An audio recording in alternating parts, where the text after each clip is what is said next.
Praise the Lord. God's Worshippers video മിനിസ്ട്രിയിലൂടെ വീണ്ടും ദൈവിക വചനം ചിന്തിക്കുവാൻ ദൈവം ഒരുക്കിയ ഈ നല്ല അവസരത്തിനായി ഞാൻ ദൈവത്തെ സ്തുതിക്കുന്നു. ഇന്നത്തെ അല്പനേരത്തെ ചിന്തയ്ക്കായി നമുക്ക് ഒരു വാക്യം വായിക്കാം. യോഹന്നാന്റെ സുവിശേഷം 14-ാം അധ്യായം അതിന്റെ 18-ാം വാക്യം. യോഹന്നാന്റെ സുവിശേഷം 14-ാം അധ്യായം അതിന്റെ 18-ാം വാക്യം. ഞാൻ നിങ്ങളെ അനാഥരായി വിടുകയില്ല, ഞാൻ നിങ്ങളുടെ അടുക്കൽ വരും. I will not leave you comfortless, I will come to you. ഇവിടെ പറയുന്നു, ഞാൻ നിങ്ങളെ അനാഥരായി വിടുകയില്ല, ഞാൻ നിങ്ങളുടെ അടുക്കൽ വരും. യേശുക്രിസ്തുവിന്റെ പരസ്യ ശുശ്രൂഷയുടെ അവസാന നാളുകളിൽ ശിഷ്യന്മാരെ ആശ്വസിപ്പിക്കുന്നതായ ഉറപ്പിക്കുന്നതായ ഒരു വാക്യമാണ് നാം ഇവിടെ വായിച്ച് കേട്ടത്. ഈ അധ്യായത്തിലെ തന്നെ 1-ാം വാക്യം, യോഹന്നാന്റെ സുവിശേഷം 14:1. നിങ്ങളുടെ ഹൃദയം കലങ്ങിപ്പോകരുത്, ദൈവത്തിൽ വിശ്വസിപ്പീൻ, എന്നിലും വിശ്വസിപ്പീൻ. യേശുക്രിസ്തുവിന്റെ സ്വർഗാരോഹണത്തിന് ശേഷം ഇന്നോളമുള്ള എല്ലാ അനുഭവിച്ചതായ പീഡകൾക്കും വ്യക്തി ജീവിതത്തിലെ എല്ലാ പ്രശ്നങ്ങൾക്കും ദൈവിക സമാധാനവും സന്തോഷവും നൽകി നമ്മെ ഉറപ്പ് നൽകി നിർത്തുന്നതായ ഒരു അമൂല്യ വാക്യമാണ് ആ 1-ാം വാക്യം. എന്നെ കേൾക്കുന്ന പ്രിയ സ്നേഹിത, എന്റെയും നിങ്ങളുടെയും സമാനമായ ജീവിത പ്രശ്നങ്ങളിൽ ഈ വാക്യം നമുക്കും ആശ്വാസം തന്നിട്ടില്ലേ? നമ്മളെയും ഒന്നുകൂടി ഉറപ്പിച്ചിട്ടില്ലേ? നമുക്ക് നമ്മുടെ കുറിവാക്യത്തിലേക്ക് കടന്നു വരാം. ഞാൻ നിങ്ങളെ അനാഥരായി വിടുകയില്ല, ഞാൻ നിങ്ങളുടെ അടുക്കൽ വരും. യേശുക്രിസ്തുവിന്റെ പിരിയുന്നതായ ആ നാളുകളിൽ ശിഷ്യന്മാർ അനുഭവിക്കുന്നതായ അനാഥത്വം എന്റെ യേശു മനസ്സിലാക്കുകയാണ്. ഇതാ ശിഷ്യന്മാരുടെ മനസ്സ് വിങ്ങുകയാണ്. അങ്ങനെയുള്ളതായ ആ ശിഷ്യന്മാരെ എന്റെ യേശു ഒന്ന് നോക്കിയിട്ട് അവരോടായി പറയുന്നു, ഞാൻ നിങ്ങളെ അനാഥരായി വിടുകയില്ല, ഞാൻ നിങ്ങളുടെ അടുക്കൽ വരും. എന്നെ കേൾക്കുന്ന പ്രിയ സ്നേഹിത, നാം ഏകാന്തതയിൽ ഇരിക്കുമ്പോൾ പലവിധമാകുന്ന ചിന്തകൾ നമ്മുടെ മനസ്സിലൂടെ ഓടിപ്പോകും. ഏകാന്തതയുടെ അവസ്ഥയിലാണ് സാധാരണ നമ്മൾ കൂടുതൽ പരീക്ഷിക്കപ്പെടുവാൻ സാധ്യതയുള്ളത്. എന്നാൽ പ്രിയ സഹോദര, ചിന്തിക്കുന്നത് കൊണ്ട് ഒരു മുഴം കൂട്ടുവാനോ ഒരു മുഴം കുറയ്ക്കുവാനോ സാധ്യമല്ല. എന്നാൽ യഥാർത്ഥമായും ദൈവത്തിൽ ആശ്രയിക്കുന്ന ഒരു ദൈവിക പൈതലിനെ എന്റെ യേശു കാണുന്നുണ്ട്. എന്റെ യേശു നിന്റെ ഏകാന്തതയുടെ അവസ്ഥ അറിയുന്നുണ്ട്. എന്റെ യേശു നമ്മെ നോക്കിയിട്ട് പറയുകയാണ്, I will not leave you comfortless. ഞാൻ നിങ്ങളെ ഒരിക്കലും അനാഥരായി വിടുകയില്ല. ശിഷ്യന്മാരെ പറ്റി നാം ചിന്തിക്കുമ്പോൾ യേശുവിന്റെ വിളി കേട്ട് ഇണങ്ങി തിരിച്ചവരാണ് അവർ. സകലവും വെടിഞ്ഞ് ജീവിത മാർഗത്തിന് വേണ്ടതായ എല്ലാം വെടിഞ്ഞ് വള്ളവും പടകും എല്ലാം വെടിഞ്ഞ് അവർ യേശുവിന്റെ കൂടെ ഇറങ്ങി തിരിച്ചു. ചുട്ടുകൊള്ളുന്നതായ മരുഭൂമി യാത്രയിൽ, കോഴത്തിരമാലകളുടെ ഉള്ളതായ കടൽ യാത്രയിൽ ഒരു നല്ല ഗുരുവായി, ഒരു മാതാവായി, ഒരു പിതാവായി, നല്ല ഒരു സഹോദരനെ പോലെ അല്ലെങ്കിൽ നല്ല ഒരു സ്നേഹിതനെ പോലെ അരുമനാഥനായി എന്റെ യേശു അവരോടുകൂടെ ഉണ്ടായിരുന്നു. എന്നാൽ ഇപ്പോൾ അങ്ങനെയുള്ളതായ അവരുടെ നാഥൻ അവരെ വിട്ടു പോകുമ്പോൾ അവർക്ക് അനുഭവപ്പെടുന്നതായ അനാഥത്വത്തിൽ നമുക്ക് അതിശയപ്പെടേണ്ടതായ കാര്യമില്ല. ഇത് മുൻകൂട്ടി കണ്ടതായ എന്റെ യേശു അവരെ ഉറപ്പിക്കുവാൻ വേണ്ടി പറയുകയാണ്, ഞാൻ നിങ്ങളെ ഒറ്റയ്ക്ക് വിട്ടിട്ട് പോകുന്ന ദൈവമല്ല. നമ്മുടെ ദൈവം നമ്മെ ഒരിക്കലും ഒറ്റയ്ക്ക് വിട്ടിട്ട് പോകുന്ന ദൈവമല്ല. നമ്മുടെ എല്ലാ അവസ്ഥകളിലും, സുഖത്തിലും ദുഃഖത്തിലും പ്രയാസത്തിലും സന്തോഷത്തിലും നമ്മുടെ ദൈവം നമ്മളോട് കൂടി ഉണ്ട്. എങ്ങനെയാണ് അവൻ നമ്മെ അനാഥരായി വിടുകയില്ല എന്നുള്ളത്? എങ്ങനെയാണ് ദൈവം നമ്മളോട് കൂടെ ഇരിക്കുന്നത്? നമുക്ക് ഒന്നിച്ച് ഒന്ന് ചിന്തിക്കാം. ഒന്നാമതായി യോഹന്നാന്റെ സുവിശേഷം 14-ാം അധ്യായം അതിന്റെ 19-ാം വാക്യം. കുറഞ്ഞോന്ന് കഴിഞ്ഞ ലോകം എന്നെ കാണുകയില്ല, നിങ്ങളോ എന്നെ കാണും. ഹല്ലേലൂയ. ഇവിടെ പറയുകയാണ്, കുറഞ്ഞോന്ന് കഴിഞ്ഞ ലോകം എന്നെ കാണുകയില്ല. യേശുക്രിസ്തുവിന്റെ സ്വർഗാരോഹണത്തിന് ശേഷം മറ്റുള്ളവർ അവരെ നോക്കുമ്പോൾ ഒരുപക്ഷെ പുലർച്ചയിൽ ചിതറിപ്പോയതായ ഒരു ആട്ടിൻകൂട്ടത്തെ പോലെ, ഇടയനില്ലാത്തതായ ഒരു ആട്ടിൻകൂട്ടത്തെ ആയിരിക്കാം അവർ കാണുന്നത്. എന്നാൽ എന്നെ കേൾക്കുന്ന ദൈവ പൈതലേ, നമ്മുടെ ജീവിതത്തിലെ പ്രശ്നത്തിന്റെ മധ്യത്തിൽ, പ്രയാസത്തിന്റെ മധ്യത്തിൽ മറ്റുള്ളവർ നമ്മെ നോക്കുമ്പോൾ നാം ഒറ്റയ്ക്ക് ഇരിക്കുന്നത് പോലെ ആയിരിക്കാം ലോകം നമ്മെ കാണുന്നത്. എന്നാൽ മാനുഷികമായ കണ്ണുകൊണ്ട് നോക്കുമ്പോൾ കാണാൻ പറ്റാത്തതായ, ഹല്ലേലൂയ, ഒരു ആത്മീയ കണ്ണുകൊണ്ട് മാത്രം നമുക്ക് കാണുവാൻ സാധിക്കുന്നതായ അദൃശ്യനായ ദൈവത്തിന്റെ സാന്നിധ്യം യഥാർത്ഥമായും ദൈവത്തിൽ വിശ്വസിക്കുന്ന ഒരു ദൈവ പൈതലിന്റെ കൂടെ എപ്പോഴും ഉണ്ട്. ഏത് വഴിത്തിരിവിലും എങ്ങോട്ട് പോകണമെന്ന് അറിയാതെ നീ പകച്ചു നിൽക്കുന്നതായ അവസരത്തിൽ ഏത് വഴിയിൽ കൂടി സഞ്ചരിക്കണമെന്ന് നമുക്ക് ഉപദേശം പറഞ്ഞു തന്ന് നമ്മെ നടത്തുന്നതായ ഒരു നല്ല കർത്താവ് നമ്മളോട് കൂടെ തന്നെ ഉണ്ട്. അങ്ങനെയാണെങ്കിൽ ഒന്നാമതായി നാം കണ്ടു അദൃശ്യനായ ദൈവത്തിന്റെ സാന്നിധ്യം. രണ്ടാമതായി എന്തുകൊണ്ടാണ് അവൻ നമ്മെ അനാഥരായി വിടുകയില്ല എന്ന് പറഞ്ഞത്? 19-ാം വാക്യത്തിന്റെ അവസാന ഭാഗത്തിൽ അവൻ ഇപ്രകാരം പറയുന്നു, ഞാൻ ജീവിക്കുന്നത് കൊണ്ട് നിങ്ങളും ജീവിക്കും. വിശുദ്ധ വേദപുസ്തകത്തിൽ ഇപ്രകാരം നാം കാണുന്നുണ്ട്. യേശുക്രിസ്തു ഇപ്രകാരം പറഞ്ഞു, ഞാൻ തന്നെ പുനരുത്ഥാനവും ജീവനും ആകുന്നു. എന്നിൽ വിശ്വസിക്കുന്നവൻ എൻ മൂലം ജീവിക്കും. ഹല്ലേലൂയ. യേശു ജീവിക്കുന്നത് കൊണ്ട് നമ്മളും ജീവിക്കുന്നു. എന്റെ യേശു ഒരിക്കൽ മരിച്ചു, എന്നാൽ 3-ാം നാൾ റോമൻ ഗവൺമെന്റിന്റെ മുദ്രയെ പൊട്ടിച്ച് പിതാവിന്റെ വലത്ത് ഭാഗത്ത് തേജസ്കരിക്കപ്പെട്ടവനായി ഇരിക്കുകയാണ്. നമ്മുടെ ഓരോ വിഷയങ്ങൾക്കും വേണ്ടി, നമുക്ക് വേണ്ടി അവൻ പിതാവിനോട് പക്ഷപാതം ചെയ്തുകൊണ്ട് ഇരിക്കുന്നു. അങ്ങനെയാണെങ്കിൽ മൂന്നാമതായി എന്തുകൊണ്ടാണ് നമ്മളെ അനാഥരായി വിടുകയില്ല എന്ന് യേശു പറഞ്ഞത് നമുക്ക് ഒന്ന് നോക്കാം. യെശയ്യാ പ്രവചനം 49:15 വാക്യം. ഒരു സ്ത്രീ തന്റെ കുഞ്ഞിനെ മറക്കുമോ? താൻ പ്രസവിച്ച മകനോട് കരുണ തോന്നാതിരിക്കുമോ? അവർ മറന്നു കഴിഞ്ഞാലും ഞാൻ നിന്നെ മറക്കുകയില്ല. Praise the Lord. ഇവിടെ പറയുന്നു, ഒരു സ്ത്രീ തന്റെ കുഞ്ഞിനെ മറക്കുമോ? ഇല്ല അല്ലേ? താൻ പ്രസവിച്ച മകനോട് കരുണ തോന്നാതെ ഇരിക്കുമോ? ഇന്നത്തെ മാധ്യമങ്ങൾ നോക്കിയാൽ ഒരു അമ്മ പോലും തന്റെ കുഞ്ഞിനെ മറക്കുന്നതായ അവസ്ഥ നാം കാണാറുണ്ട്.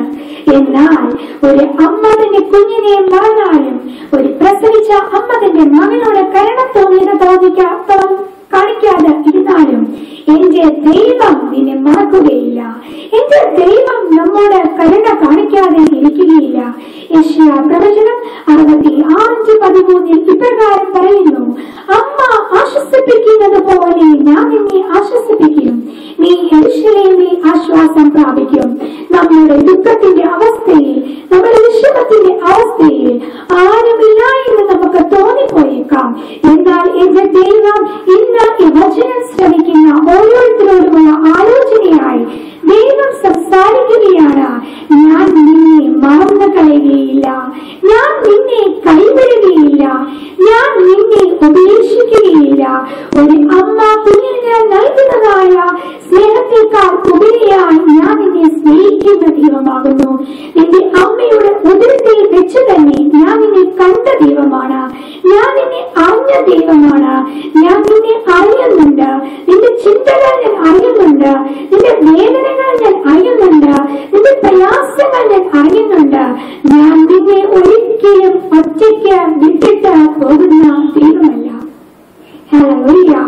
നാലാമതായി യെശയ്യാ പ്രവചനം 49:16 വാക്യത്തിൽ അവിടെ ഇപ്രകാരം നാം കാണുകയാണ്, ഞാൻ നിന്നെ ഉള്ളം കയ്യിൽ വരച്ചിരിക്കുന്നു. Hallelujah. I have imprinted your face on my palm. അതെ, അവൻ നമ്മെ തന്റെ ഉള്ളം കയ്യിൽ വരച്ചിരിക്കുകയാണ്. ഉള്ളം കയ്യിൽ വരച്ചിരിക്കുന്നുവെങ്കിൽ അവന് നമ്മെ ഒരിക്കലും മറന്നു കളയുവാൻ സാധ്യമല്ല.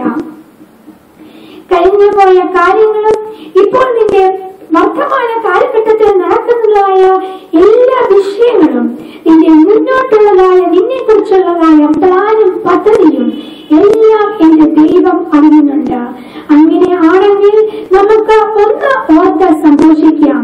ഇപ്പോൾ നമ്മുടെ ജീവിതത്തിൽ നമ്മൾ അനുഭവിക്കുന്നതായ, നാം കടന്നുപോയിക്കൊണ്ടിരിക്കുന്നതായ പ്രതിസന്ധി എന്റെ ദൈവം അറിയാതെ അല്ല. ഇപ്പോൾ നമ്മുടെ ജീവിതത്തിൽ സംഭവിച്ചുകൊണ്ടിരിക്കുന്നതായ പ്രശ്നങ്ങൾ എന്റെ ദൈവം അറിയാതെ അല്ല. ഹല്ലേലൂയ. എന്റെ ദൈവം അറിയാതെ നമ്മളുടെ തലയിൽ നിന്ന് ഒരു മുടി പോലും താഴെ വീണാൻ പോകുന്നില്ല. നമ്മുടെ ജീവിതത്തിലെ യോഗത്തിന്റെ അവസ്ഥ എന്റെ ദൈവം അറിഞ്ഞാണ് വന്നിരിക്കുന്നത്. നമ്മുടെ ജീവിതത്തിലെ ബുദ്ധിമുട്ടിന്റെ അവസ്ഥ എന്റെ ദൈവം അറിഞ്ഞാണ് വന്നിരിക്കുന്നത്. അങ്ങനെയാണെങ്കിൽ നമ്മളുടെ എല്ലാ ചിന്തകളും ദൈവം അറിയുന്നുണ്ട്. നമ്മളെ ദൈവം ഉള്ളം കയ്യിൽ വഹിച്ചിട്ടുണ്ടെങ്കിൽ പിന്നെ നാം എന്തിനാണ് ഭാരപ്പെടുന്നത്? നാം എന്തിനാണ് വ്യസനിക്കുന്നത്?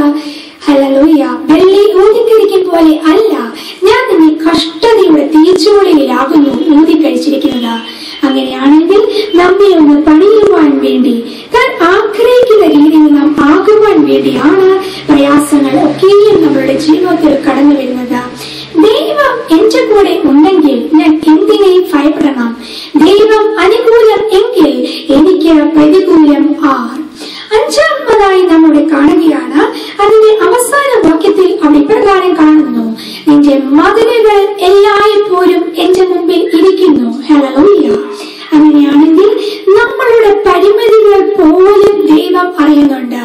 ഒരു പ്രതിസന്ധിയെ നാം എത്രത്തോളം തരണം ചെയ്യും, നാം എത്രത്തോളം അത് താങ്ങുവാനുള്ളതായ കരുത്ത് നമുക്കുണ്ടായെന്ന് എന്റെ ദൈവത്തിന് അറിയാം. നമ്മെ സൃഷ്ടിച്ച ദൈവത്തിന് നമ്മുടെ മനസ്സ് അറിയാം, നമ്മുടെ കഴിവുകൾ അറിയാം, നമ്മുടെ ലിമിറ്റേഷൻസ് അറിയാം. ഹല്ലേലൂയ. അങ്ങനെയാണെങ്കിൽ ആരോടും പറയുവാൻ കഴിയാതെ വേണം നമ്മുടെ വിദ്യാഭ്യാസ രീതിയിലാകാം, നമ്മുടെ കുടുംബ ജീവിതത്തിലാകാം, നമ്മുടെ ജോലി മേഖലയിലാകാം, ആ മേഖലയിൽ ആയിരിക്കാം, ഏതെല്ലാം സാഹചര്യത്തിലായിരിക്കാം, ജീവിതത്തിലെ പല മണ്ഡലത്തിലുള്ളതായ പരിമിതികളെ ഓർത്ത് ആകുലപ്പെട്ട് വിഷമിച്ച് കഴിയുന്നതായ പ്രിയ ജീവിതമേ, എന്റെ ദൈവം നമ്മുടെ പരിമിതി, എന്റെയും നിങ്ങളുടെയും പരിമിതി അറിയുന്നുണ്ട്. എന്റെ ദൈവം നമ്മുടെ ലിമിറ്റേഷൻസ് അറിയുന്നുണ്ട്. എന്റെ ദൈവം അതൊക്കെയും അറിയുന്നുവെങ്കിൽ അതിനെയൊക്കെയും മറികടക്കുവാൻ ഉള്ളതായ ശക്തിയും പ്രാപ്തിയും ദൈവം നമുക്ക് നൽകും. അങ്ങനെയാണെങ്കിൽ ഇന്ന് നാം ചിന്തിച്ചത് ദൈവം നമ്മെ അനാഥരായി വിടുകയില്ല എന്നുള്ളതാണ്. നമ്മുടെ കുറിവാക്യത്തിൽ ഇപ്രകാരം പറയുന്നു, യോഹന്നാന്റെ സുവിശേഷം 14:18, ഞാൻ നിങ്ങളെ അനാഥരായി വിടുകയില്ല, ഞാൻ നിങ്ങളുടെ അടുക്കൽ വരും. ഹല്ലേലൂയ. ഒന്നാമതായി പറയുകയാണ്, എന്റെ അദൃശ്യമായ സാന്നിധ്യം നിങ്ങളോട് കൂടി എപ്പോഴും ഉണ്ട്. രണ്ടാമതായി പറയുന്നു, നിങ്ങൾ എൻ മൂലം വിശ്വാസത്താൽ ജീവിക്കും. മൂന്നാമതായി പറയുന്നു, അമ്മ മറന്നാലും ഞാൻ നിന്നെ മറക്കുകയില്ല. നാലാമതായി പറയുകയാണ്, ഞാൻ നിന്നെ ഉള്ളം കയ്യിൽ വഹിച്ചിരിക്കുന്നു. അഞ്ചാമതായി പറയുന്നു, ഞാൻ നിന്റെ പരിമിതികൾ അറിയുന്നതായ ഒരു ദൈവം ആണ്. ഹല്ലേലൂയ. നാം ചിന്തിച്ചേക്കാം, ദൈവം എന്റെ പ്രാർത്ഥന കേൾക്കുന്നില്ലയോ? ദൈവം എന്റെ കണ്ണുനീർ കാണുന്നില്ലയോ? എന്തുകൊണ്ടാണ് എന്റെ പ്രാർത്ഥനയ്ക്ക് മറുപടി ലഭിക്കാത്തത്? ഞാൻ ആഗ്രഹിക്കുന്ന രീതിയിലൂടെ എന്റെ ജീവിതം പോകാത്തത് എന്തുകൊണ്ടാണ്? എന്നാൽ എന്റെ സ്നേഹിത, ഇന്ന് ദൈവം നിങ്ങളോടായി സംസാരിക്കുകയാണ്. God is seeing your tears. God is hearing your prayers. ദൈവം നിങ്ങളുടെ കണ്ണുനീർ കാണുന്നുണ്ട്. ദൈവം നിങ്ങളുടെ പ്രാർത്ഥന കാണുന്നുണ്ട്. ഒരു പക്ഷേ നമുക്ക് തോന്നിയേക്കാം പ്രാർത്ഥന കേൾക്കുന്നില്ലയോ എന്ന്. എന്നാൽ God is working behind each and every request. ദൈവം നിങ്ങളുടെ ഓരോ റിക്വസ്റ്റിന്റെയും പുറകിൽ, ദൈവം നിങ്ങളുടെ ഓരോ പ്രാർത്ഥനയുടെയും പുറകിൽ അവൻ പ്രവർത്തിക്കുന്നുണ്ട്. നമുക്ക് കാണുവാൻ കഴിയുന്നില്ലെങ്കിലും അദൃശ്യമായ സാന്നിധ്യമായി എന്റെ ദൈവം നമുക്ക് വേണ്ടി വഴി തുറന്ന് നൽകുന്നുണ്ട്. മുൻപിൽ വലിയ ചെങ്കടൽ ആയിക്കൊള്ളട്ടെ, ഇരുവശങ്ങളിലെ പർവ്വതങ്ങൾ ആയിക്കൊള്ളട്ടെ, പുറകിൽ ഫറവോനും സൈന്യവും ആയിക്കൊള്ളട്ടെ, ചിന്തിക്കുമ്പോൾ ഒറ്റപ്പെട്ടതായ അവസ്ഥ ആയിരുന്നു കൊള്ളട്ടെ, ഒരു വഴിയിൽ കൂടിയും രക്ഷപ്പെടുവാൻ കഴിയുകയില്ല എന്ന് വിചാരിച്ച ആകുലപ്പെട്ടിരിക്കുന്ന ജീവിതമേ, പ്രശ്നങ്ങളുടെ മധ്യത്തിൽ എന്റെ ദൈവം ചെങ്കടലിനെ തുറന്ന് നമുക്ക് വേണ്ടി വാതിൽ തുറന്നു നൽകുവാൻ പോകുകയാണ്. കാണാത്തതായ സാഹചര്യത്തിൽ ദൈവം ഒരു വഴി തുറന്ന് നമ്മെ അനുഗ്രഹിക്കുവാൻ പോകുകയാണ്. ശത്രുവിന്റെ തലകളെ തകർത്ത് കളയുവാൻ വേണ്ടി പോകുകയാണ്. അവൻ നമ്മളോട് കൂടെ തന്നെയുണ്ട്. നമുക്ക് ഒരു നിമിഷം പ്രാർത്ഥിക്കാം. സ്വർഗസ്ഥനായ ഞങ്ങളുടെ പിതാവേ, ഈ വചനം ശ്രവിക്കുന്ന ഓരോരുത്തരെയും കർത്താവിന്റെ കരങ്ങളിൽ സമർപ്പിച്ച് പ്രാർത്ഥിക്കുകയാണ്. ഏകാന്തതയുടെ അവസ്ഥയിൽ വിഷയിച്ച് പാവപ്പെട്ടിരിക്കുന്ന ആരെങ്കിലും ഈ വചനം കേട്ടിട്ടുണ്ടെങ്കിൽ നിന്റെ സമാധാനത്താലും നിന്റെ സന്തോഷത്താലും അവിടുന്ന് നിറയ്ക്കുന്നതാകണമേ. നീ ഞങ്ങളോട് ഒപ്പം ഉള്ളതിനാൽ ഞങ്ങളെ സ്തുതിക്കുകയാണ്. അമ്മ മറന്നാലും മറക്കാത്തതായ സാന്നിധ്യം ഞങ്ങളോട് കൂടി ഉള്ളതിനാൽ ഞാൻ നിനക്ക് നന്ദി ചെയ്യുകയാണ്. നീ ഞങ്ങളെ ഉയരം കൈയിൽ വരച്ചിരിക്കുന്നതിനാൽ ഞാൻ നിന്നെ സ്തുതിക്കുന്നതാ. ഞങ്ങളുടെ ഓരോ പ്രാർത്ഥനാ വിഷയത്തിന്റെ പുറത്തും നീ അവിടെ പ്രവർത്തിച്ചുകൊണ്ട് ഇരിക്കുന്നതിനാൽ ഞങ്ങൾ നിന്നെ വാഴ്ത്തുന്നതാ. നീ ഞങ്ങളുടെ പ്രാർത്ഥനയ്ക്ക് മറുപടി നൽകുന്ന ദൈവമായി ഇന്നും ജീവിക്കുന്നുവെന്ന് ഞങ്ങൾ പൂർണ്ണമായും വിശ്വസിക്കുന്നു. ഇത് കേട്ട വ്യക്തി ജീവിതങ്ങളിൽ നീ അവിടുന്ന് ക്രിയ ചെയ്യുമാറാകണമേ, അവിടുന്ന് അനുഗ്രഹിക്കുമാറാകണമേ. സകലതും കർത്താവിന്റെ വിലയേറിയ നാമത്തിൽ അപേക്ഷിക്കുന്നു. കൃപയോടെ കേട്ട ഉത്തരം അരുളുമാറാകണമേ. ആമേൻ. പ്രിയ സ്നേഹിത, ഇനി ഒരിക്കലും നമ്മൾ അനാഥരെന്ന് നാം പറയുവാൻ പാടില്ല. ഞാൻ ഒറ്റയ്ക്കാണ് എന്ന് പറയുവാൻ പാടില്ല. കാരണം എന്റെ ദൈവം നമ്മളോട് കൂടെ ഓരോരുത്തരോടും കൂടെ ഉണ്ട്. ഹല്ലേലൂയ. നിങ്ങളുടെ പ്രാർത്ഥനാ വിഷയങ്ങളും അഭിപ്രായങ്ങളും ഞങ്ങളെ അറിയിക്കണമേ. ദൈവം നമ്മളെ എല്ലാവരെയും അനുഗ്രഹിക്കുമാറാകട്ടെ. ആമേൻ. ലോകമാം ഗംഭീരവാരിധിയിൽ വിശ്വാസക്കപ്പലിൽ ഓടിയിട്ട്, ലോകമാം ഗംഭീരവാരിധിയിൽ വിശ്വാസക്കപ്പലിൽ ഓടിയിട്ട്, നിത്യ വീടുന്നുണ്ട് വീടെത്തി കർത്തനോടു കൂടെ വിശ്രമിക്കും. യാത്ര ചെയ്യും ഞാൻ ക്രൂശെ നോക്കി, യുദ്ധം ചെയ്യും ഞാൻ യേശുവിനായി ജീവൻ വച്ചേ.